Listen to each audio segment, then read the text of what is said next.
Okay, so we could start now our sutta class. So I've been speaking about the topic is paths to liberation in early Buddhism. Okay, so we've been taking this from different angles, different presentations of the path.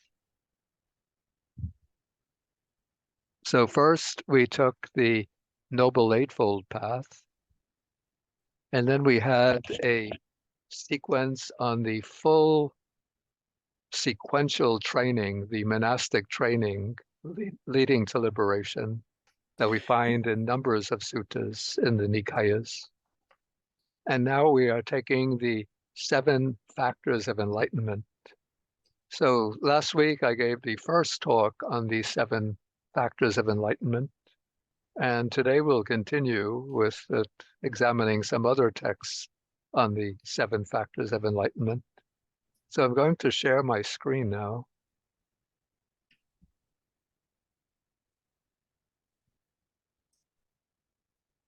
And then we will go through these texts and draw out their important points. Okay, so I'm going to take first the text that's numbered here, number 3, and it's in the Samyutta Nikaya. It's chapter 46. It's sutta number 6. So in this sutta, the Buddha is in a conversation with a wanderer named Kundalya. And so after the initial discussion, this wanderer asks the Buddha, what things, when developed and cultivated, fulfill correct knowledge and liberation? And we'll see from what follows that this conversation is built upon the principle of conditionality or the principle of cause and effect. So this is actually the fundamental philosophical principle of the Buddha's teaching, the principle that all things that arise through causes or conditions. And in this case, that principle is going to be applied to the unfolding of the entire Buddhist path. So the different stages of the path arise in sequence, with one stage depending on the previous stage, and the previous stage giving rise to the following stage. Yeah, so the ultimate goal of the Buddha's path is, you could say, true knowledge, correct knowledge, and liberation. Yeah, so this combination of correct knowledge and liberation, we could say, represents nibbana as experienced in this present life. And so the Buddha, of course, is one who has attained this correct knowledge and liberation. And so too the Arahat disciples of the Buddha. And so now the Buddha says that he's attained correct knowledge and liberation. And then the wanderer Kundalya asks, what are the things that when developed and cultivated fulfill or bring correct knowledge and liberation? And these 2 words also are very important, the words developed and cultivated. Yeah, these 2 words, they show that Buddhism is you could say it's a path of practice in which we have to develop certain things, the causes, in order to obtain other things, the results. Yeah, it's a little bit these words, I think, developed and cultivated. Originally, I think that they were derived from agriculture. So the farmer wants to gain certain crops, and for that he has to plant the seeds and then take care of his field. And when he plants the seeds and cultivates the field, in time he'll get the crops that he wants for food and for the market. So this applies to our practice of the Buddha's teaching. if we want to obtain the results of the practice, we have to develop and cultivate the earlier stages that lead to those results. So here we could say that the fruits of the path are correct knowledge and liberation. And to obtain those fruits, we have to develop the causes, develop and cultivate the causes, which in this case are the 7 factors of enlightenment.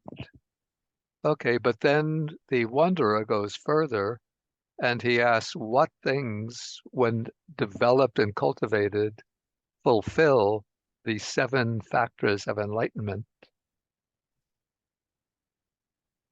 Okay, and then the Buddha answers that it is the 4 satipatthānas, here the 4 establishments of mindfulness, also sometimes translated the 4 foundations of mindfulness.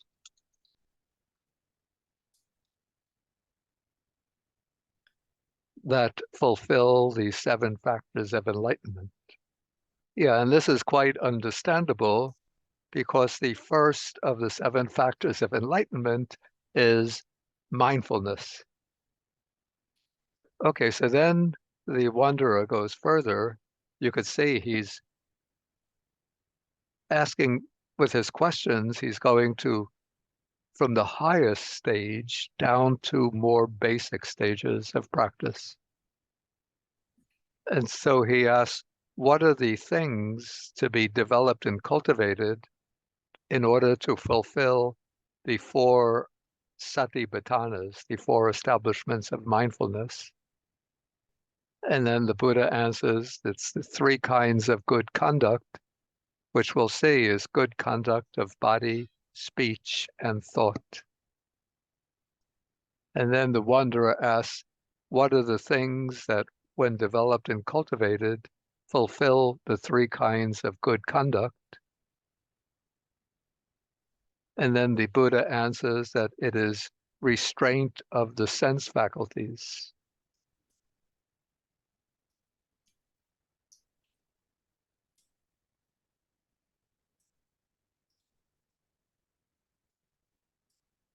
Okay, before we go further, I could just put the sequence that's been developed here. We could put it in, you could see it in the form of a causal sequence. So we start with restraint of the sense faculties. That leads to good conduct of body, speech, and mind. And then based on this good conduct, one develops the 4 foundations of mindfulness. And then when the 4 foundations of mindfulness are developed, then they bring to fulfillment the 7 factors of enlightenment. And then the 7 factors of enlightenment, when they reach the high point of development, then they bring this clear knowledge and liberation.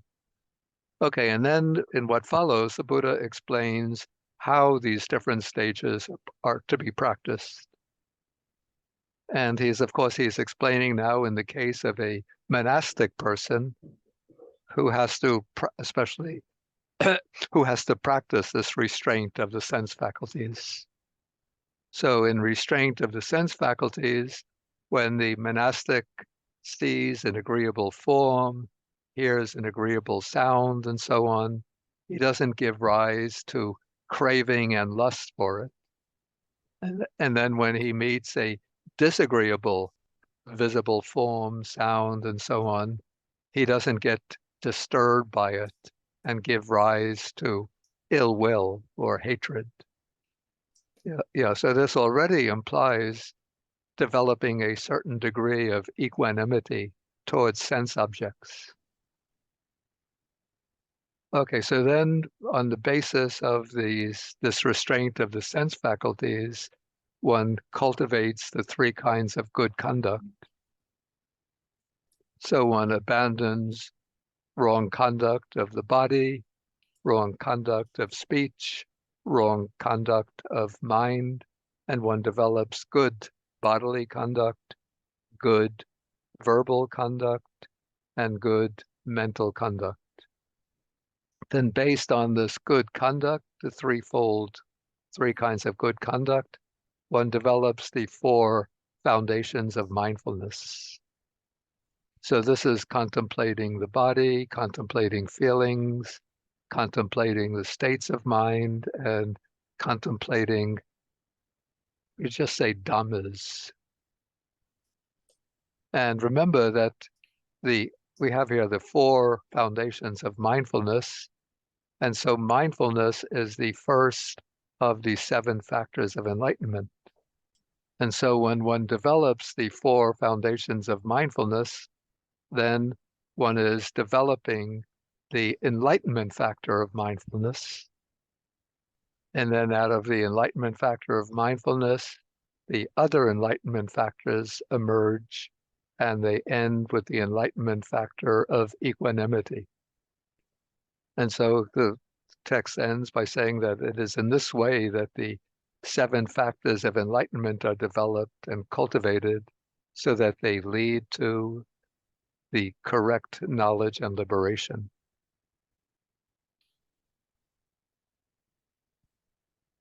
Okay, now I will come back to sutta number 4 here, or text number 4 here later. I want to take first the sutta number 5 in our compilation. So this is a sutta, the title is Fire.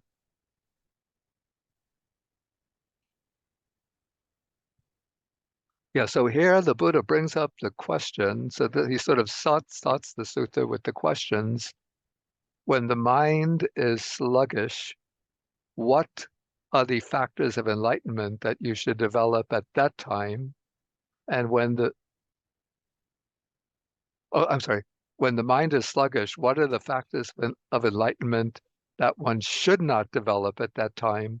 And what are the factors of enlightenment that you should develop at that time?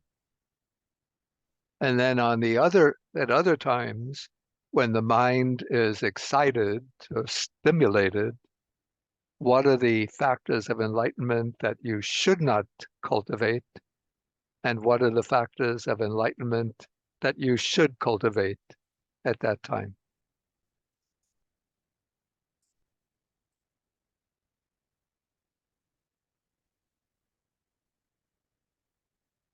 Hmm.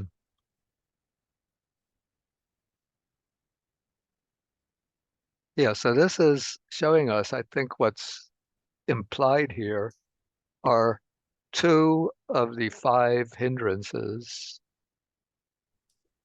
So the third hindrance is called tina mida, which we translate as dullness and drowsiness. And the fourth hindrance is restlessness, actually sluggishness. Okay, so when the mind is overcome by dullness and drowsiness, then it becomes sluggish. And when the mind is overcome by restlessness and worry, then it becomes excited. So in order to overcome these obstacles to meditation, one has to know how to apply the correct factors of enlightenment. And so this, we could say, is a way of getting the mind on the middle way.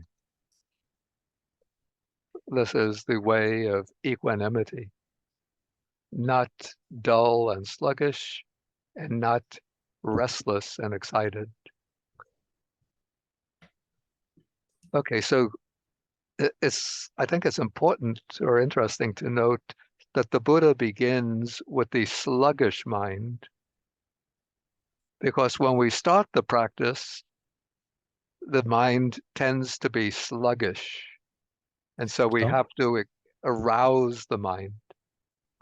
So he says when the mind is sluggish, at that time, or on that occasion, it's not the right time to develop the enlightenment factor of tranquility, the factor of concentration, and the factor of equanimity.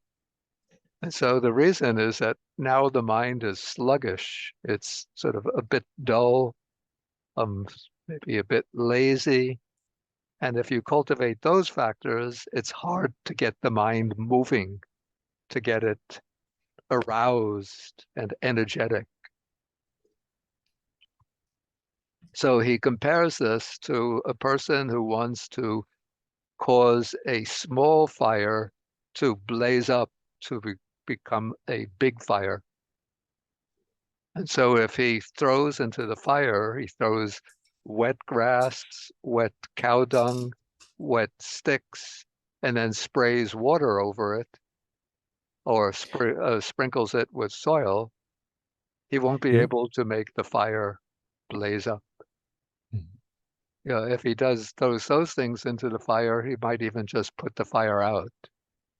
So that shows that when the mind is sluggish or a little bit lazy, on that time you don't develop the enlightenment factors of tranquility, or you don't try to develop the enlightenment factors of tranquility, concentration, and equanimity.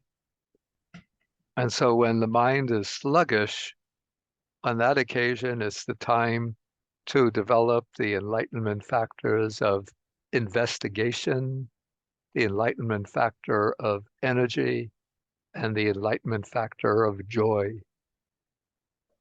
Because those are the factors that arouse the mind, that give it energy.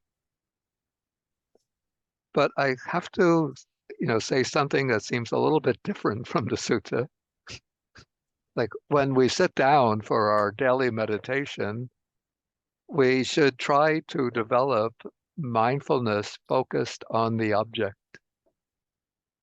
So we want to direct the mind towards concentration, towards samadhi. And the means for directing the mind to samadhi is mindfulness. When you sit down for your daily meditation, if you immediately start investigating or trying to develop joy, then the mind will not have the chance to settle into its object and to focus on the object. So in our day-to-day practice, we should make the effort to use mindfulness as a way of moving the mind towards samadhi, concentration or absorption on the object. But as we're doing this, sometimes the mind will get sluggish and drowsy, and then it's the time to apply these three factors of enlightenment. Okay, then we come back to the simile of the fire. So now the person wants to cause the small fire to blaze up. And so in that case, the appropriate action is to throw dry grass, dry cow dung, and dry sticks into the fire, and then either blow on the fire or use a fan to stimulate the fire. And in that way, you can cause the small fire to become a large fire. Okay, so these three factors, investigation, energy, and joy, are the factors that arouse the sluggish mind. Okay, then now we take the other side of the picture where we have the excited mind. The mind is restless or overstimulated, and we want to calm it down. Okay, so the Buddha says that on that occasion, this is when the mind is excited, it's not the right time to develop the enlightenment the enlightenment factors of investigation, of energy, and of joy, because these factors stimulate the mind, and now we're trying to calm it down. Okay, and again, we have a simile to illustrate this. In this case, we have the large fire, a bonfire, and the person wants to extinguish that bonfire. So if he throws more fuel into into the fire, he's not going to be able to extinguish the bonfire, but instead the bonfire will become even larger. Yeah, so that shows how on the occasion when the mind is excited, that's not the time to develop those stimulating enlightenment factors, but at that time, the appropriate factors to cultivate are the three calming factors. That is tranquility, concentration or samadhi, and the factor of equanimity or upekkha. Okay, so again, the Buddha continues with the simile of the fire. So now when you have the large bonfire and the man wants to extinguish it, then what he does is to throw wet grass, wet cow dung, and wet sticks on it, sprays it with water and sprinkles it with soil. But in actuality, it's probably not a good idea to throw wet grass, wet cow dung, and wet sticks on it, because the fire will cause the wetness to evaporate, and then it will continue to burn the grass, cow dung, and sticks as fuel. Yeah, so the way to extinguish the large bonfire would be to spray spray it with water or sprinkle it with soil or sand.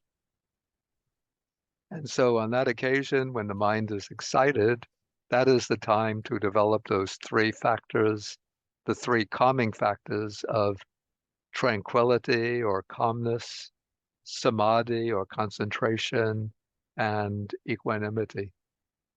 Yeah, so those are the factors that cause the mind to settle down and become more deeply concentrated or absorbed. But then the Buddha ends, he makes a very important statement.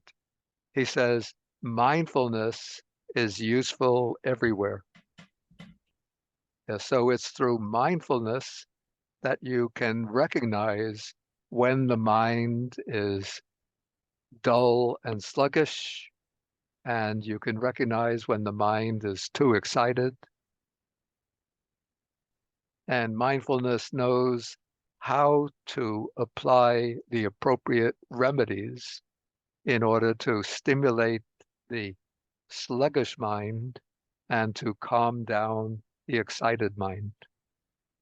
Yeah, so mindfulness is what helps to establish balance between the two groups of the enlightenment factors.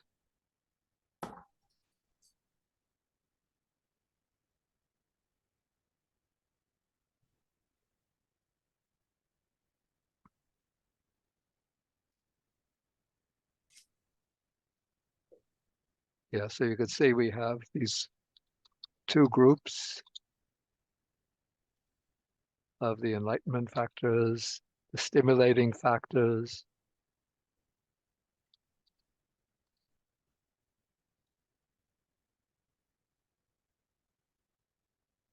the calming factors, and then mindfulness is the balancing factor. And also, it seems to me that I would say that equanimity is the state of balance that arises.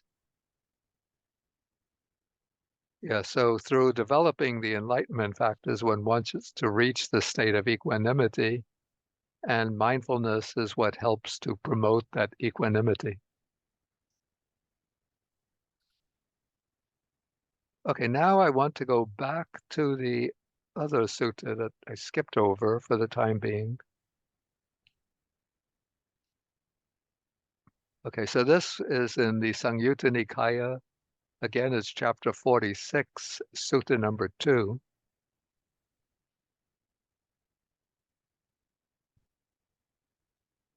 So the sutta opens by saying that just as this body is sustained by nutriment, so too the 5 hindrances are sustained by nutriment.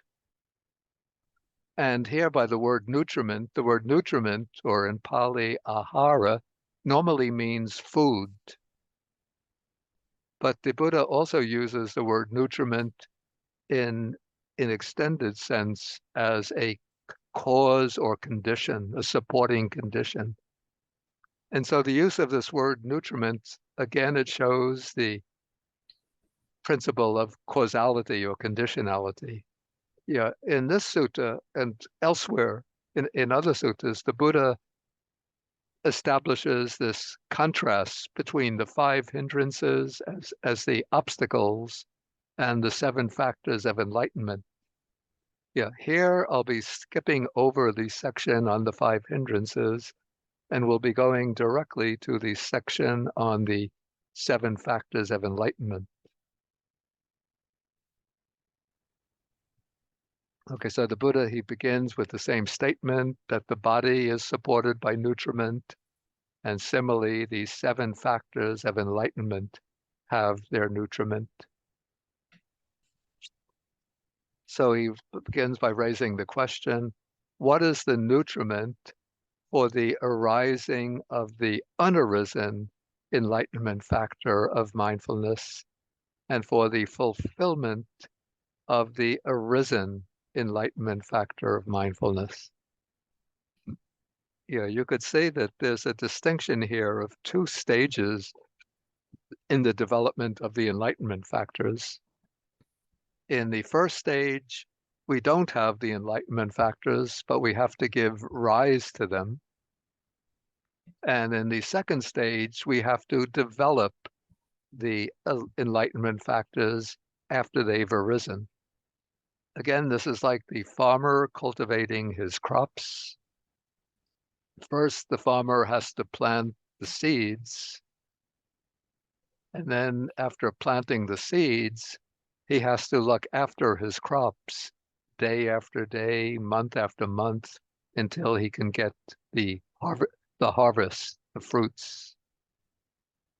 Okay, so the question then is, what is the, we could just put it generally, what is the nutriment for the enlightenment factor of mindfulness? And the answer given is that there are things that are the basis for the enlightenment factor of mindfulness, and frequently giving careful attention to them. That's the important word, yoniso manasikara. So with this, we naturally, this gives rise to the question, what is meant by those things that are the basis for the enlightenment factor of mindfulness? So I would have to answer this myself, and I would say that these are the four foundations of mindfulness, the four objects of mindfulness. So that would be the body, feelings, the states of mind, and then the dhammas, or various mental factors. And then I would also say that the things that are the basis for the enlightenment factor of mindfulness are the other factors that have to be connected to mindfulness when practicing the four foundations of mindfulness. Yeah, so the sutta on the foundations of mindfulness mentions that when you practice the foundations of mindfulness, you also need energy and clear comprehension. Yeah, the commentary mentions a number of other factors that are useful for each of the factors of enlightenment.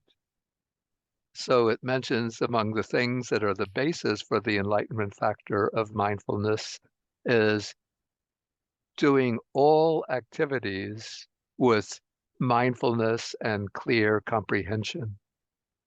So that is when we go about our everyday activities, we should always act with some degree of mindfulness and clear knowing, clear understanding of what we are doing. And the commentary also mentions that one should avoid associating with unmindful people, with careless people, and associate with mindful people. And then you should also have the right resolution. That is a mind that inclines towards establishing mindfulness.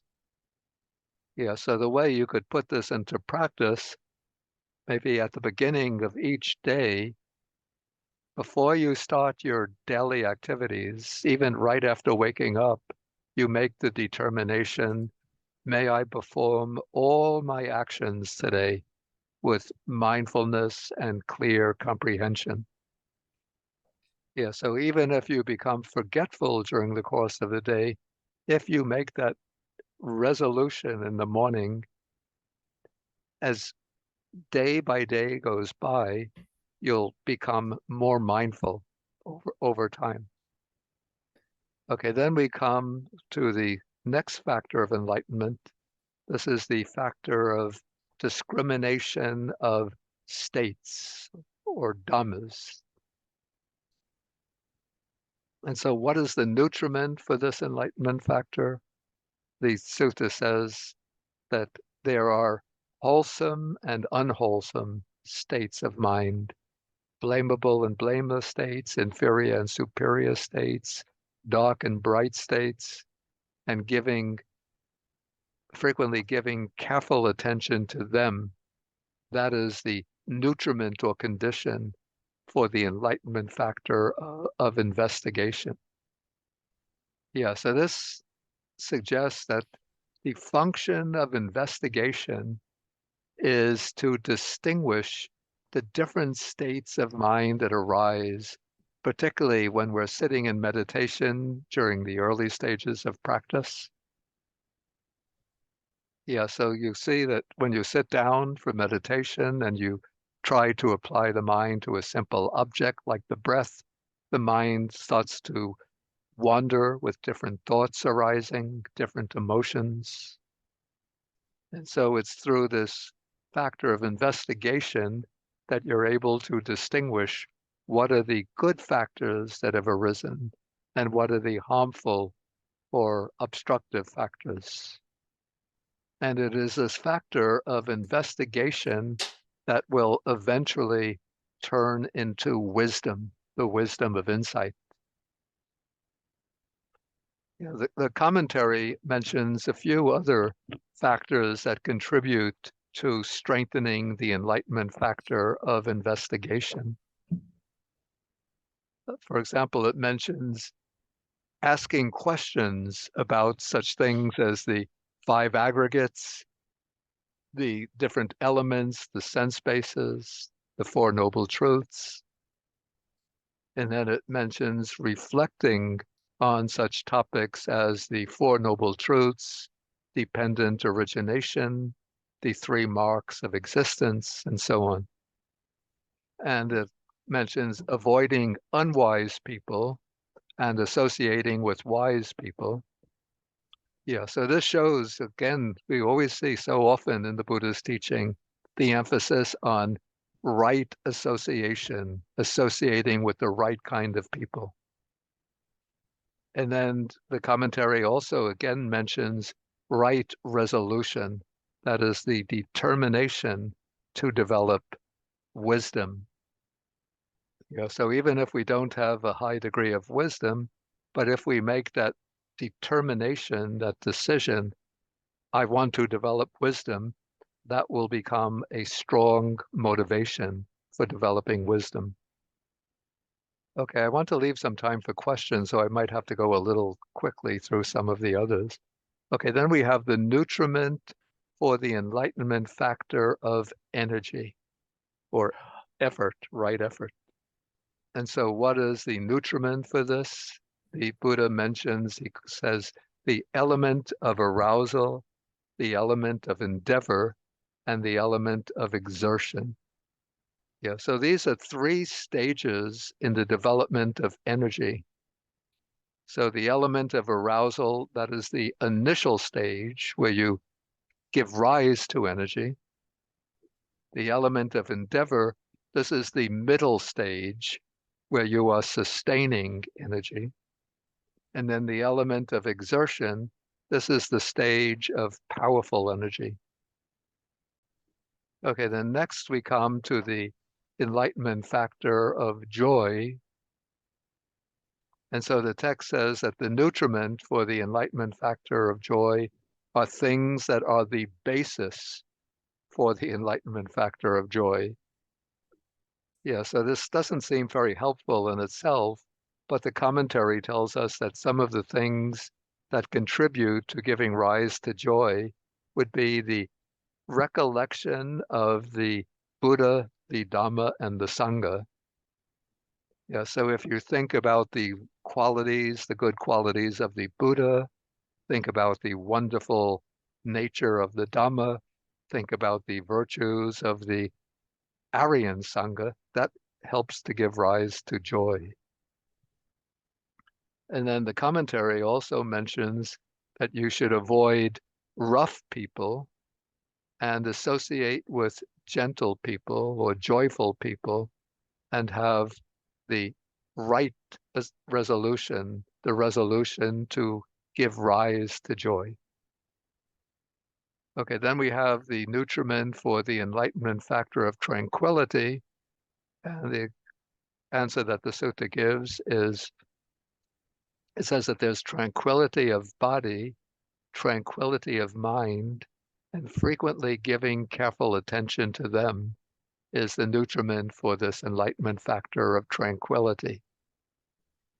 So actually, in my experience, the method that conduces most to tranquility of both body and mind is to be mindful of the breathing, of in and out breathing. Because the breath is something, the factor that it's a bodily process, but it also conditions our mind. So when we get restless or agitated, and we simply then turn our attention to the breath, then the mind settles down and the body settles down. Okay, then we come to the nutriment for the enlightenment factor of concentration or samadhi. And then the answer given, the nutriment is the sign of serenity, the sign of non-dispersal. Well, actually, these two words are really just the same thing, but it means this is for developing samadhi or concentration, fixing the mind, focusing the mind upon your meditation object. Okay, so whatever meditation object you choose, then you give careful attention to that meditation object, trying to make it more and more prominent in your practice. Okay, then we come to the seventh enlightenment factor. So the nutriment for the enlightenment factor of equanimity, the text says things that there are things that are the basis for the enlightenment factor of equanimity, and frequently giving careful attention to them. That is the nutriment for the enlightenment factor of equanimity. Yeah, so this definition or the statement in the sutta maybe doesn't seem to be very illuminating on its own. But what I would say in my own experience, what helps very much to develop equanimity is reflection on impermanence. Yeah, so this is not the deep insight into impermanence, but just reflection on the fact that everything is impermanent, everything changes. So if you meet with some happiness, some success, you reflect, this is impermanent, not stable, it will change. And in that way, you don't become attached to the happiness. And then when you meet with some disappointment, some cause of sorrow, then you reflect that this too is impermanent, this will change. And in that way, you don't get pulled down by your disappointment. And that will help to establish the state of equanimity. Okay, I think that will do for our presentation today. Now we could take a few questions. I have one question for today. Yeah. Last time we considered a scheme in which the development of 7 factors of enlightenment occurs one after the other sequentially. Today, we see that the selective development of each of them, of the factors of enlightenment, is possible as well. So, following the paradigm of sequential development Yeah. as a factor enhancing the, for example, energy factor, Yeah. we should take the Dhamma investigation factor. And in addition, last time we said that starting with the joy factor, the enlightenment factors develop themselves further. So we actually do the mindfulness factor, Yeah. investigation factor, and joy factor, and other factors are developed by themselves. But here we see that they can still be developed by each of the seven. And is there any sort of contradiction here? Okay. Okay. I don't think that they're contradictory. I wouldn't say that the seven enlightenment factors at a certain point, some of them develop on their own, but one always has to pay attention to them and see which need to be aroused and which need to be strengthened.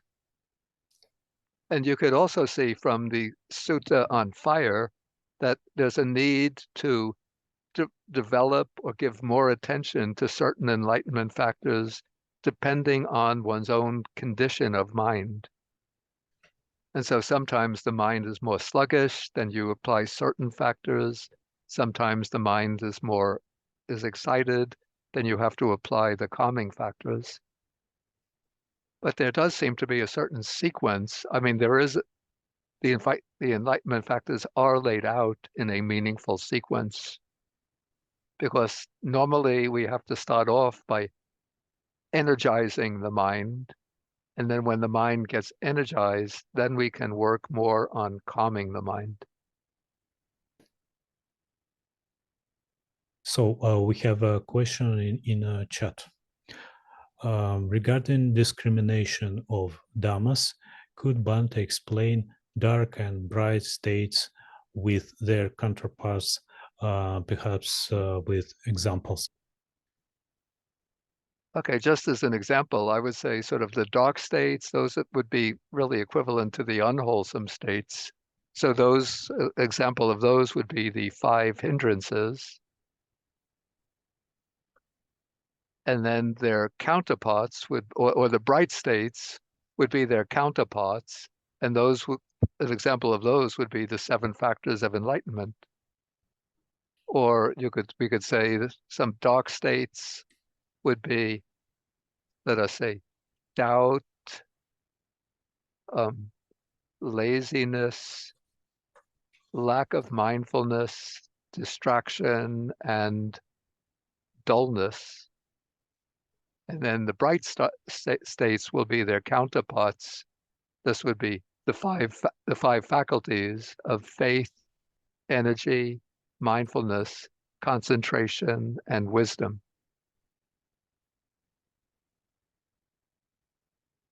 Okay, I see one question. Is it fair to say that mindfulness is the ability to step out of our bodies and perceive our perceiving?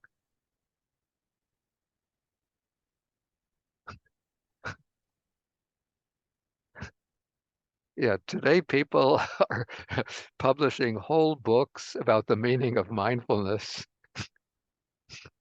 And so I'm rather hesitant to try to sum up mindfulness in just one statement. Okay, I think we're going to have to end for the day because I'll have to be going going up for the meal. Okay. Okay, so we'll end with the sharing of the merits. I'll recite the verses. И сейчас мы будем произносить слова разделения заслуг. Akasata chabumata deva nagamahidika punyanta nanumoditva chirang rakantu sasanam. Akasata chabumata Deva Naga Mahidika Punyantang Anumoditva Chirang Akasata Chabumata Deva Naga Mahidika Punyantang Anumoditva Chirang Rakantu Sasanam Akasata Chabumata Deva Naga Mahidika Punyantang Anumoditva Chirang Rakantu Desanam Akasata Chabumata Deva Naga Mahidika Punyantang Anumoditva Chirang Rakantu Mang Parang Dukha Pata Chani Dukha Baya Pata Chani Baya Soka Pata Chani Soka Antu Sabepi Panino. Okay, so we could end with 3 bows to the Buddha. Okay, 1, 2,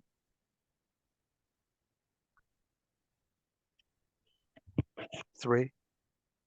And thank you all for joining today. And thank you again to Oleg for translating. Thank you. Thank you, dear Bante. Thank you, Bhante.